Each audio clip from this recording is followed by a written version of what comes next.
এদিকে বিশ্বে চালের শীর্ষ রপ্তানিকারক দেশ ভারত। দেশটিতে সম্প্রতি চালের মজুদ আগের তুলনায় বৃদ্ধি পেয়েছে। এ কারণে দেশটির সরকার নন বাসমতি চালের রপ্তানি নিষেধাজ্ঞা শিথিল করার কথা বিবেচনা করছে। নিষেধাজ্ঞা শিথিলের প্রত্যাশায় বিভিন্ন দেশের ব্যবসায়ীদের ভারত থেকে চাল আমদানি আপাতত বন্ধ রাখা হয়। এ কারণে দেশটিতে চলতি সপ্তাহে চালের রপ্তানি মূল্য স্থিতিশীল রয়েছে। ভারতে চলতি সপ্তাহে ৫% খুদযুক্ত চালের রপ্তানি মূল্য ছিল টন প্রতি $৫২৮ থেকে $৫৩৪, যা গত সপ্তাহের তুলনায় অপরিবর্তিত।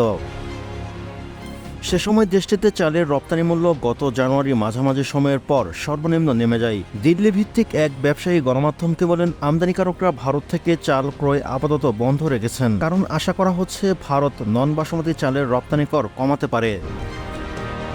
এদিকে বিশ্বব্যাপী চালের রপ্তানিকারক দেশগুলোর মধ্যে অন্যতম ভিয়েতনাম। দেশটির কিছু অঞ্চলে বন্যার কারণে চালের সরবরাহ নিয়ে উদ্বেগ তৈরি হয়। এ কারণে ভিয়েতনামে চলতি সপ্তাহে ঊর্ধ্বমুখী হয়েছে পণ্যটির দাম। টিম টিআরসি হৃদয়ে ধারণ করে বাংলাদেশ।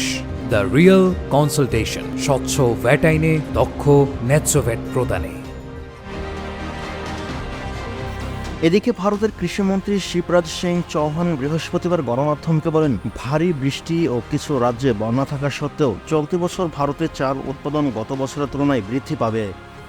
তিনি জানান, শুধু ভারতের কয়েকটি রাজ্যেই কিছু অঞ্চলে বন্যা হয়, এতে চাল উৎপাদন প্রভাব পড়ার কোনো আশঙ্কা নেই, বরং চলতি সপ্তাহে উৎপাদন আরও বৃদ্ধি পাবে। চালের বাজার নিয়ন্ত্রণে রাখতে ভারত সরকার গত বছর নন বাসমতি চালের রপ্তানি নিষেধাজ্ঞা আরোপ করেছিল। চলতি বছর তা অব্যাহত রাখে। ভারত গত সপ্তাহে কৃষকদের কথা বিবেচনা করে ও বিশ্বের অন্যতম দেশ রপ্তানি বাড়াতে বাসমতি চাল ও রপ্তানিতে ন্যূনতম রপ্তানি মূল্য বাতিল করে দেয়।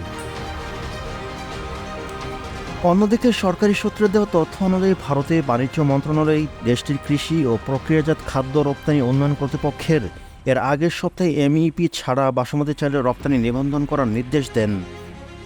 বাণিজ্য মন্ত্রণালয় আরও জানায়, এপিএইচ ও বাসমতি চালের রপ্তানি চুক্তিগুলো যে কোনো অবাস্তব মূল্য নজরদারি করবে। ভারতের বাণিজ্য মন্ত্রণালয় গত বছরের 15 সেপ্টেম্বর চালের ন্যূনতম রপ্তানি মূল্য টন প্রতি $950 নির্ধারণ করে দিয়েছিল। সরকার প্রথমে এমইপি প্রতি টন $1250 নির্ধারণ করেছিল, পরে এটি কমিয়ে দেওয়া হয়।